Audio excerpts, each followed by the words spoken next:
Добро утро, почитувани гледачи. Редовниот термин за почеток на ново издание на емисијата Фактор здравје ви посакувам добре дојде и во ова денешно издание во кое зборуваме за влијанието на стресот врз нашето физичко и психичко здравје, но и за депресијата, како се манифестира, како да се препознае, зошто е важно навреме да се побара лекарска помош. На оваа тема утрово разговараме со професор доктор Антонино Ботни, специјалист психијатар од Универзитетската клиника за психијатрија. Добро утро, доктор Антони, и добре ни дојдовте во Фактор здравје. Добро утро и добро ве најдов, секогаш пријатно во вашето студио. Така, драго ми е што повторно можеме и имаме можност да реализираме една емисија, нешто за што можеби и подолг период се договаравме, ама некогаш обврските не дозволуваат во моментот кога сакаме да го направиме тоа. И уште тогаш се договаравме дека ќе зборуваме за стресот, за депресијата, за влијанието на загадениот воздух врз нашето здравје, нешто на кое што сме постојано изложени, ама нешто кое за жал го прифаќаме како дел од секојдневието. Зошто е тоа така? Па, може би затоа што стресот е секаде околу нас и ние живееме во еден динамичен свет кој што е не знам, веројатно последната студија на Lancet сега се сети без надвор од концептот на нашето договорено нашиот договорен разговор денеска се сетив на една нова студија која што излезе во реновираниот часопис Lancet кој што зборува за недостаток на време како ризик фактор за стрес, за депресија, па дури и за развој на некои невродегенеративни болести како Паркинсон, како деменција. Сериозна, тоа се сериозни студии сега за гледачите на утринската програма. Веројатно Lancet не значи многу, но за стручниот свет Lancet е домистина еден часопис каде што зборуваат. Замислете се она што сите ни недостасува времето, нели, да. Брзајки. Еве, јас утро брзав да стигнам и ви се извини дека предоцна тргнав, веројатно него антиципирав сиот овој сообраќај кој што е од Водно до тука ми требаше повеќе од 32-3 минути да стигнам и сето тоа е стрес, нели, тоа е како да ви кажам, мојата одговорност дека јас треба да извршам оваа задача за која што сме се договориле, императивите во главата дека треба да бидам на време и да стигнам и перцепцијата на толку многу возила, да толку неорганизирана сообраќај со кој што се соочуваме, предизвик за мене. И тоа е стресот, или тоа се стресорите, тие надворешните чинители се стресори, како во случајот сообраќајот, дали јас ќе се снајдам, дали не, тоа е предизвик за мене и моето тело природно одговара, како и секое тело, тоа е природен одговор на телото на некаква перцепирана закана или предизвик да се стигне, да се достигне. Сега јас ги можеби малку збунувачки ги помешав концептот да недостаток на време, ама динамичното живење, брзањето да стигнеме, да направиме нешто, да дури губејќи ја и важноста на некои работи во умот, во главата, нели, што ќе се случи сега на крајот на криштата и да зададам на вашата емисија, так. Тоа е можеби неодговорно од мене, ама сите ќе останеме живи и здрави, нели? Да. Но телото одговара, кортизолот се лачи и така почнува и сите соматски одови. Јас се препотувам, потоа нели треперам, размислувам ќе биде или нема да биде и сето тоа ми ја нарушува и концентрацијата, не возам како што треба. И сето тоа се елементи на стресот, елементи на доживеаниот стрес кај една индивидуа. Има секако поголеми чинители, поголеми предизвикувачи на стресот, се зборува нели за некакви табели каде што стојат разделбите, губиток на близок и така натаму, но мислам дека можеме да се здржиме повеќе на секојдневниот стрес, она што не окружува комуникацијата на работното место, стигнувањето, гледањето на некои, да кажам, ликови кои што предизвикуваат кај нас, нели, дали се тоа претпоставени, дали се тоа наши колеги, дали се тоа каде отидовме и што сторивме, нели, со сето тоа живење, или ако сакате, како јас обично што милувам да зборувам, средбата со нашите соседи наутро и со тоа брзање без поздравување, сето тоа влијае на стресот. Зошто станавме такви луѓе? Зошто се отуѓивме од она што се вика хумана природа, а тоа е добрина, љубов, наклонетост, желба за разговор, желба за споделување, насмевка и така. Да, посакуваме тоа да го дадеме и ние или пак да го добиеме од другите, ама веројатно се помалку. Ќе погледнеме блок реклами, па продолжуваме до каде што застанавме. Останете со нас, почитувани гледачи, следете не до самиот крај и ве поканувам секако да се јавите и да поставите прашање за да добиете совети и препорака од доктор Новотни.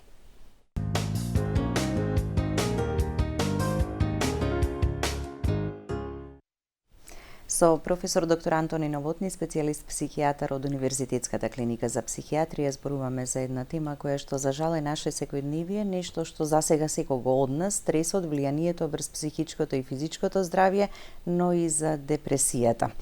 Ќе почнеме и со ред, начнавме малку и почнавме на почеток, нели, зашто е она што стресот, односно обкружувањето кое што го имаме околу нас. Можеме да го дефинираме стресот или од мислејќи дека е нешто нормално, наше секојдневие, не сме свесни дека ако е долготраен и хроничен, сериозно може да влијае на нашето здравје? Па да, тоа е одлично прашање, затоа што ние се абитуираме, почнуваме се навикнуваме на тие стресори кои што не окружуваат. Сега јас го разгликувам зборот стресор, тоа е нешто што доаѓа од надвор, понекогаш и однатре, ако е тоа некаков интерперсонален конфликт или нешто што ние го обработуваме, а стресот е, или англосаксонците го нарекуваат дистрес, е одговорот на телото. Тоа е природен одговор, е нормален одговор, како што велите. И телото се припрема. Знаете, тоа е опишано многу одамна. Стресот го припрема телото за борба или бегство. Тоа е нели како кога ние ќе доживееме некаква загрозувачка ситуација, да речеме некој судир на возило, и однаднаш ќе се исплашиме или ќе притрчаме, нели да помогнеме, или ќе се оддалечиме за да не бидеме повредени, се зависно нели во каква функција сум јас како лекар, често сакам да помогнам и да се обидам нешто да направам. Но тоа е нешто друго. И или ако сакате во една интерперсонална релација која ќе влеземе, јас се фати со тоа работно место, најчесто веројатно тие конфликти ги се случуваат во тие 8 часа на работно место. Ако влеземе во конфликт со некој индивидуа, некаков, нели, дали е тој стручен или е, не знам, помалку стручен, за жал, најчесто сте вие вторите, е персонален, тогаш, нели, ние или се повлекуваме сето тоа, или влегуваме во некакво. И тоа е нормално, нели, кога сме под стрес, ние мораме да одговориме. И сега, докаде е сето тоа? Кога тоа е краткотрајна реакција, нели, тоа кога е тоа акутен стрес, кога е тоа ситуација во која што ние тука и сега реагираме некако и го разрешуваме тоа за да го тргнеме или го правиме, или тој проблем го разрешуваме, тогаш е тоа нешто што е сосема нормално и тоа е за сите нас заедничко. Но хроничниот стрес, оној велам на кој што се навикнуваме, тоа се сите овие лоши перцепции, вие ги спомнавте утрово, нели, од што гледаме, од што слушаме бучава, од што се среќаваме, нели, со таа загаденост на воздухот и сите слики овие што не окружуваат во еден ваков неорганизиран град е сериозен проблем. И сето тоа, или ако сакате на работните места каде што мерит системот малку се растури и, нели, веќе, нели, некои луѓе кои што се, како да кажам сега, го одработиле својот век и направиле доволно за некоја институција, стануваат, нели, или неважни, или па дури се и подложена критика. Не знам каде отидов јас, ево нешто лично можеби. Велам, и сето тоа е стрес кој што е хроничен. И кога ние го голтаме, како што вели народот, тогаш почнуваме, го потиснуваме, постојано работи тој ние нарекуваме ХПА-оска, значи од делови на мозокот преку хипофизата до надбубрежната жлезда работи, тој систем постојано работи, што не би требало да работи на еден повисок мод, повисока точка и се лачи тој кортизол кој што знае да биде многу штетен и има импликации на нашето телесно здравје. Се задира во покачување на шекерот, развивање на инсулин резистенција, па имаме многу диабетичари се повеќе и повеќе, нели, еден од факторите нели за дијабетот е и стресот. Хипертензијата исто така толку присутна, покачен крвен притисок, други срцеви или кардиометаболни нарушувања, маснотиите, јадењето, нашиот начин како јадеме, да, заради стресна ситуација така посегнуваме по храна често пати. Или јадеме многу, или престануваме да јадеме. И конечно нели импликација на тој хроничен стрес на нашето дружење, избегнуваме ситуации, избегнуваме социјализација, па која што пак е протективен фактор. Споделувајќи, порано споделувавме со пријателите. Не знам, јас сум изгледа некој носталгичар за некое старо време. Веројатно сите кои како доаѓаат во некоја возраст, луѓе размислуваат дека кога биле млади било подобро. Точно е тоа дека ние жалиме за нашата младост, но факт е дека нашите деца се алиенираат, дека овие млади луѓе живеат помалку блиску, немаат со кого да споделат емоции. Сега нели закачив нешто и можеби тука веднаш ќе го споменам тоа. Загрижувачки е факторот колку нашите деца се под стрес. Со таа отуѓеност, со таа алиенација, со тој скрин тајм кој што се зголемува и они нели и стојат тие телефони, стојат меѓу нашите деца, стојат меѓу младите луѓе, стојат и дури меѓу партнерите. Не, јас сум видел и во кафуле нели кога ретко ќе седнам да испијам кафе, гледам до мене млади луѓе, дечко и девојка, и седат и двајцата гледат во телефон, не разговараат меѓу себе си. И нема оние погледи, нема онаа хемија која што би требало да тече меѓу младите луѓе. Љубовта е толку протективен фактор за стресот, делењето меѓу нас луѓето, човечкото меѓу нас. Па тоа е она што го губиме а му оставаме просто на стресот постојано да трае хронично и сите тие болести да ги предизвикуваат. Значи, не знам. А бидејќи е невидлив непријател, така едноставно мислиме дека тоа е така и мора да продолжи така. Да, тоа е така, но не носи кон посериозни последици и на менталното здравје и на телесното. Еве за телесното не би зборувал, тука знам дека така, гостуваат бидејќи речиси кај секој здравствен проблем во ризик факторите и во причините, така за појава на болеста се споменува стресот како еден од подоминантните.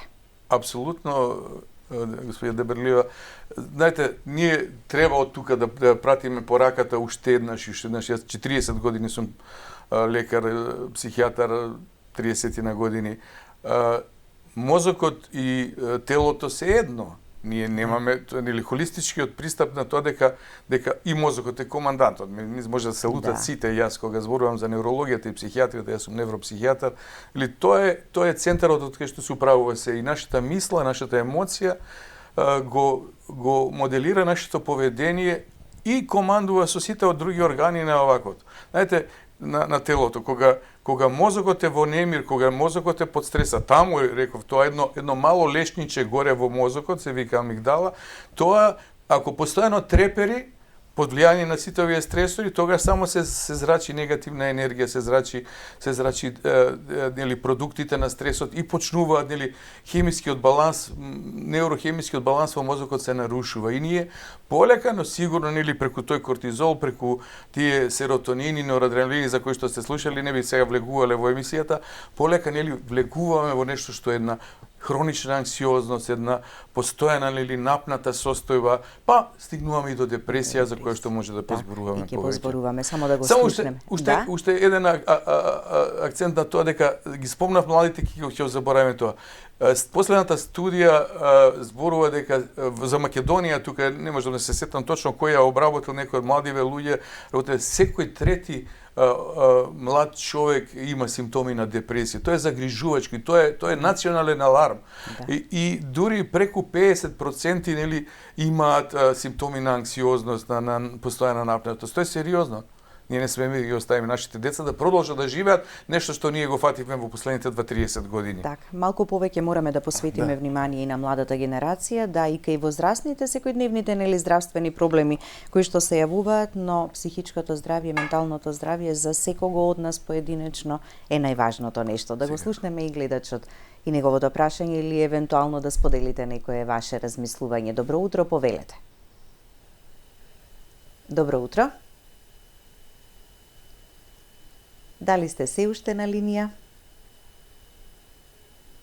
Ајде, се надевам дека ќе се обидете уште еднаш да зазвоните за да можеме да го чуеме и вашето прашање. Споменавте, доктор Антони, дека хроничниот стрес, долготрајниот, може да не воведе и во многу посериозни состојби, како што вклучително и депресијата, анксиозноста исто. За неа многу слушаме во последно време дека многу луѓе се соочуваат со анксиозност. Што е со депресијата? Како би ја дефинирале? Колку е застапена? Видите, има повеќе облици на депресија и она што ние психијатрите кога зборуваме за депресија, збориме за таа така наречена голема депресија или повторувачко депресивно расстройство, кое што е како да кажам, психијатриски ентитет или една категорија која што има некои критериуми кои што треба да бидат задоволени за да ние да ја дијагностицираме. Или еден од тие критериуми е секако не перманентно, него подолго траечко лошо расположение, намалено расположение. Тоа подолго трае, значи барем 2 недели и повеќе. Тука се и симптоми кои што се врзани со мислите, депресивни мисли, окупираност, чувство на вина, грижа, обојување на минатото, сегашноста и иднината со црнон, постојано дека ништо нема да биде, се ќе пропадне и така натаму. Значи и најчесто мисли од здравствената сфера дека ние сме болни, дека никош нема да оздравиме, размислувања за смртта и така натаму, до суицидални идеи кои што може да бидат. Секако со овој симптомокомплекс оди пад на енергија, пад на волја и она што секако е најлесно забележливо, нарушување на сонот, нарушување на исхраната, елементи во нагонската сфера на човек кои што исто така се намалуваат, се редуцираат, се влошуваат. И сето тоа е нешто што треба да го размислуваме и да го зборуваме што повеќе, бидејќи депресијата се лекува и постои во суштината, ако ја дефинираме болеста како по нашите медицински критерии, таа има нешто и генетско, има генетска конституција како фактори, причинители, но она што е можеби најсоодветно денеска да го споделиме со гледачите е дека таа се лекува затоа што е во суштина она што го гледаме ние дисбаланс на некои ние ги нарекуваме неуротрансмитери или некои пренесувачи на пораки за задоволство, за среќа, за радост. Некои ги викаат хормони, не се тоа хормони, тоа се серотонинот, норадреналот. И тие се надоместуваат. И така треба да се размислува.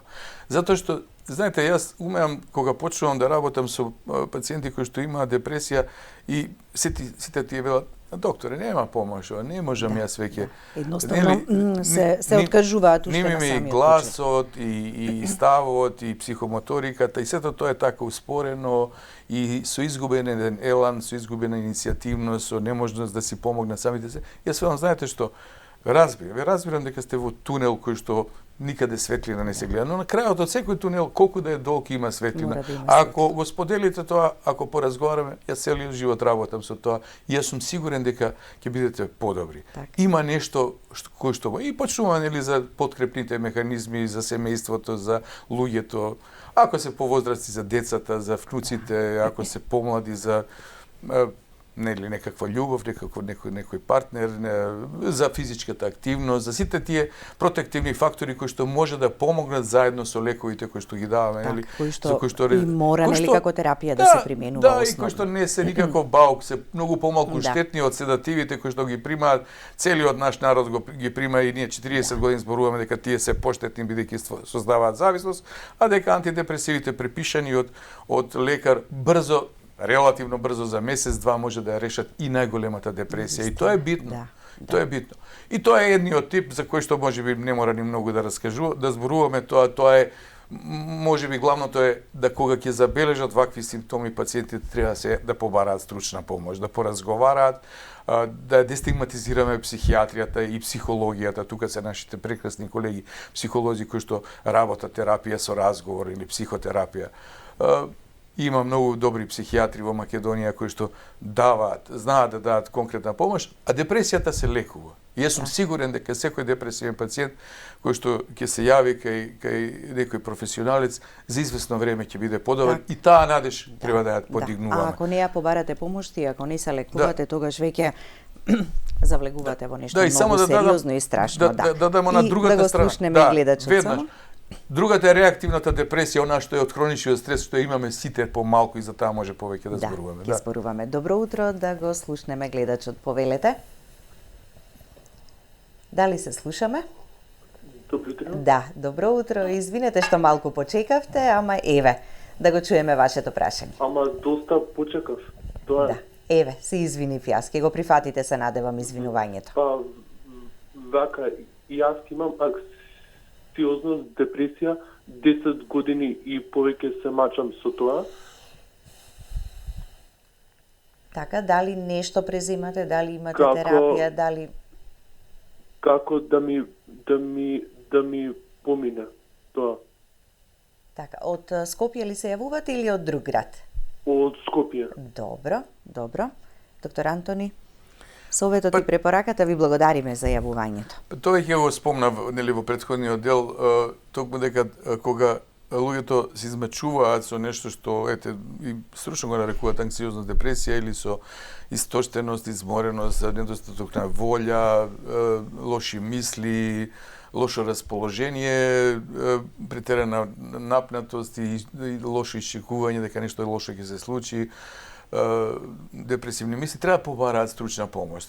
Во секој град во Македонија има мрежата на психијатри и психолози е доволно организирана и решена и треба да се поразговара. Секако претходно за сите оние луѓе кои што почнуваат, можеби е добар совет да се обидат да го артикулираат тоа во семејството, со пријателите, она што го зборувавме, затоа што тоа се можеби некои први чекори, но кога вака долго трае, конкретно за гледачот, треба да се побара стручна помош. Така, може и кај вас да дојде. Секако, може, да. На една дополнителна консултација, бидејќи не слушнавме каква терапија се прима, колку време, дали гледачот е редовен во примањето на терапијата, ама не е секогаш и само терапијата, и многу други работи тука доаѓаат во предвид кои што треба да се преземат за малку полесно и побрзо да се надмине сето ова. Да, можеби ова вие рекот дали може и кај мене. Секако може, јас работам се уште со полно работно време на клиниката за психијатрија, имам свој ден кога работам 2 дена работам со амбулантски пациенти кои што доаѓаат од страна, но можеби е многу битно за сите наши гледачи да запаметат и да го бараат тоа. Тоа е поврзување, тој бонд, таа врска со терапевтот, со човекот на кој што му веруваат.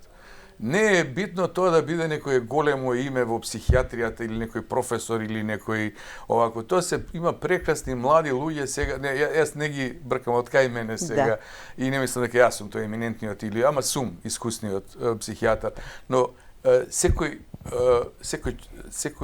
професионалец, сега јас можам да зборам за психијатријата бидејќи и повеќе од 20 на години го водам психијатриското дружење на Македонија, секој психијатар во Македонија ги има тие квалитети да се постави така. Се можеби ова и порака и до нив, да се постави за да е тука и сега, да сослуша и навистина да биде во тие 10-15 половина час со пациентот, да ја воспостави таа релација која што е, верувајте, можеби повеќе од 20, 30, па и 50% од лечебниот ефект на лекот што ќе го препишеме. Не еден лек кога е препишан од 20 терапевти различно делува. И луѓето се чудат и понекогаш ме прашуваат. Тоа е прашањето што до татко ми го поставил еднаш, Бог да го прости, кога му рекле младите специализанти: зошто професори вие дадовте диазепам и ние дадовме диазепам, еден обичен лек, да речеме, за смирување.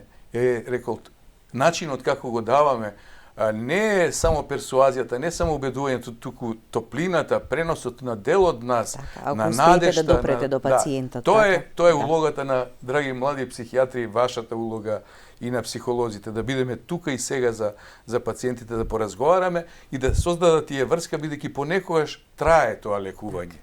И таа врска кога трае, тоа е еден дел кој што ќе помогне уште повеќе. А заедничката желба е да се дојде до посакуваниот резултат. Постои решение и постои секогаш треба да постои надеж и секогаш ќе има и резултати. Ќе погледнеме уште еден блок реклами, па продолжуваме со разговорот. Останете со нас до самиот крај.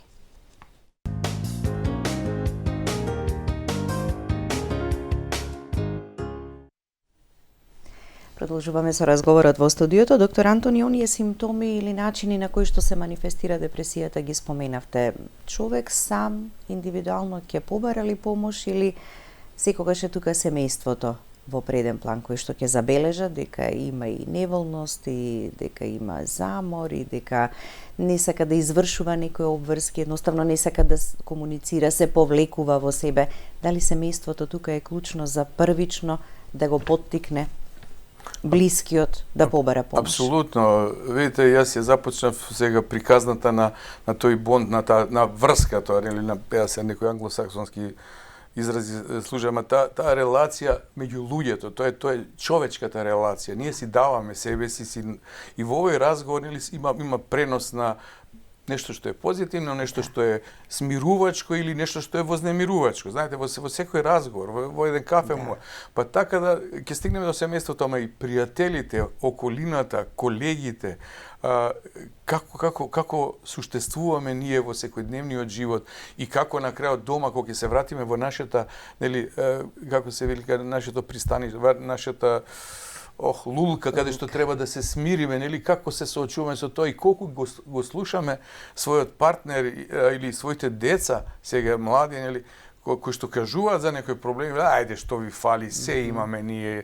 нели, ете живееме, вработени сме, сета, нели, таа релативизација е најлошото нешто. Треба да го вратиме разговорот. Треба да ги затегнеме, да ги возобновиме тие врски човек со човек. А каде на друго место ако не во семејството? Ако не седнеме и си погледнеме, нели, и во најтескобните моменти, нели, тескобни во однос на анксиозност, на напнатост, на нерасположеност, депресија, го споделиме тоа. Споделувањето е еден од лековите, нели, да споделиме и да размислиме. Затоа што тие структури во мозокот, нели, кои што треперат и создаваат, ние го викаме нервоза, напнатост, како сакате, и лошо расположение, знаат да бидат помилувани и од нешто кој ќе дојде убава мисла, ајде ќе биде се, си го имаме детето живо здраво, се ќе биде се, полека тие проблеми на работа ќе се решат. Тој разговор го изгубивме. Ние седиме и дома гледаме со телефони, сега ги оговаравме младиве луѓама и ние седиме и се заразуваме со некакви социјални мрежи во некој виртуелен свет во кој што као комуницираме. Со кого комуницираме? Со сликите од нашите пријатели, па да им задзвониме и да поразговараме. Имаме ли сега пријатели со кои што можеме да разговараме?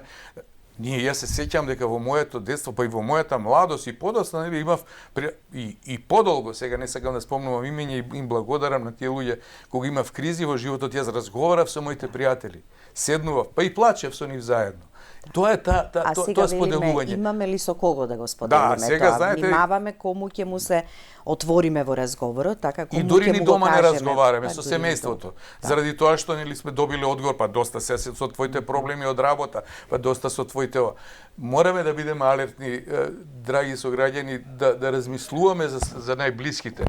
Тие се прво најважни. Пријателите, роднините, луѓето, сограѓаните, соседите, полека го шириме кругот. И таа социјална интеракција мора да ја вратиме на нешто што е похумано и почовечко, да споделуваме, да им се насмевнеме, да им пратиме некој сигнал дека има добрина, има нешто што е... Тоа е лечебно и тука делењето, прашањето јас не ви го одговорив, малце го расширив, ама треба, дома да ги забележуваме и кога постојат овие симптоми да ги препознаеме. И навреме, нели, да изреагираме. И ако не можеме сами да го направиме тоа, нели, со некои нови ритуали, со некои нови 15-минутни прошетки заедно, сеќавање на некое минато, на некои убави моменти, заборавање на стресот, затварање на негативните мисли, позитивни мисли, со некои планови за некакви заеднички убави моменти, со некаква музика што ќе ја слушаме заедно, со некаков ритуал. Ако не можеме, тогаш ќе мораме да побараме стручна помош за нашиот близок или за себе си, заедно со него да ни помогне, нели, затоа што како што велите тешко, проблемот најдечен во семејството е проблем потоа на целото семејство. Само да го слушнеме и гледачот. Добро утро, повелете. Добро утро. Повелете, ве слушаме. Поздрав до емисијата на докторот и до вас. Ви благодари. Имам едно прашање. Колку време смеат да се примаат тие антидепресиви? Работи за млада личност, околу 30 години, која пред да ги почне да ги прима, а ги прима веќе долг период, добиваше паник, стресови, чувство, како што докторот веќе кажа, дека постојано нешто го боли, дека е болен, дека има здравствени проблеми, а од сите испитувања направени, мислам, тоа ништо не беше точно. И колку време може да ги прима, значи, тие лекови, колку смее, колку се штетни за здравието, во однос на организмот и како може да го исконтактираме докторот, бидејќи не сме ние од Скопје. Аха, така, од друг град сте и само дали сте во комуникација, во контакт со лекарот докторот кој што ја ординирал терапијата, така бидејќи треба тоа и да се контролира. Ајте, доколку веќе не сте на линија, ќе слушнете сега барем вака првично од ова што го имаме како информација. Должината на прескрипција на препишувањето на антидепресивите е пропишано нели со јасни насоки, нашето министерство исто така ги има прифатено. Оно што ние го кажуваме вака да го упростиме, кога се работи за дијагностицирана депресија, третманот треба да биде минимум 3 месеци. 6 месеци е исто така еден период кој што може да се продолжи. За жал, нели во Македонија, што заради нередовноста на доаѓање на пациентите, што и губење на нели или недоволен ефект или недоволно високи дози на терапија и несоодветен одговор, се губат пациентите, подат од едни кај други како се вика психијатри. И тука може да има и едно пролонгирање. Не е никаква трагедија ако подолго се прима, ако тоа го наложува состојбата. Постојат некои од тие состојби кои што за жал многу поспоро реагираат на лековите и тогаш можеме да зборуваме и за подолго трајно примање, но не треба целоживотно тоа да биде. Но треба да биде заменето, нели, со умешноста на терапевтот, на лекарот, психијатарот, да тука и со помошта на психолозите, нели, да биде заменето со терапија, со разговор, заменето со промени на бихевиорален план, на план на однесување, на внесување на некои окрепувачки техники на нели вежбање, физичка активност, шетање, слушање музика, се тоа што на пациентот му чини добро го враќа. И јас обично уште на првата средба им зборувам дека терапијата е времена и треба да дојдеме до еден момент кога ќе имаме повлекување на симптомите, но за да не се вратат и за да сето тоа биде навистина права ремисија или повлекување, ни треба повеќе слојна или повеќе страна интервенција и треба да даде и од себе си, нели, кога ќе ги вратиме силите на снагите, его снагите на пациентот, тој треба самиот, нели, да се потруди да на некои работи промени. Или ако сакате еве поедноставно, на сите тие луѓе кои што имаат депресија, нели, а се сведува на тоа дека не се сведува туку дел од причините се истрошеност, пожртвуваност во животот. Ставам, бидете малку себични, бидете се малку што вас ќе ви чини, што вас ќе ви чини добро, и најдете. Ако сте шетале 15, сега шетајте половина час. Ако сте излегувале на кафе со некоја пријателка која што или пријател, или се едно, кој што ви чини добро, сега направете го тоа наместо еднаш во 3 месеца, еднаш месечно, еднаш неделно и така натаму. Сето тоа што нас ни причинува да се подигнат овие елементи кои што се окрепувачки или лечебни во депресијата или во справување на стресот. Така, да. Ако има место каде што нема стрес, веројатно сите ние би посакале таму да живееме, ама за жал тоа место го нема. Да, има некои филмови такви, ама јас не верувам тоа. Видите, стресот, вие споменате претходно, може да биде и мобилизирачки, да биде конструктивен. Ние зборим пак за конструктивна анксиозност. Значи, јас сум напнат и морам да прочитам нешто што ќе кажам на оваа емисија за да повторно ме бендисаат луѓето. Речат, овој доктор е навистина добриот доктор. Имаше некоја таква емисија или ова е навистина ординација во која што можеме да примеме совети. И тоа е, и јас сум тогаш, и тогаш велам, што ми треба уште да зборувам на телевизија.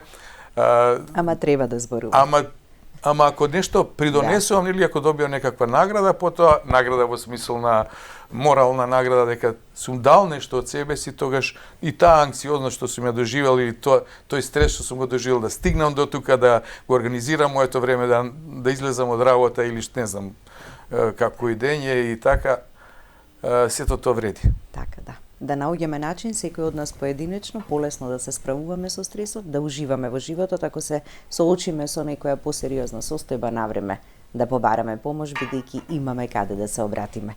Ви благодарам за гостувањето. И благодарам за поканата. Благодарности до вас, почитувани гледачи, за вниманието со кое не следевте. Останете понатаму со програмата на ТВ24. Имајте убав и пријатен ден.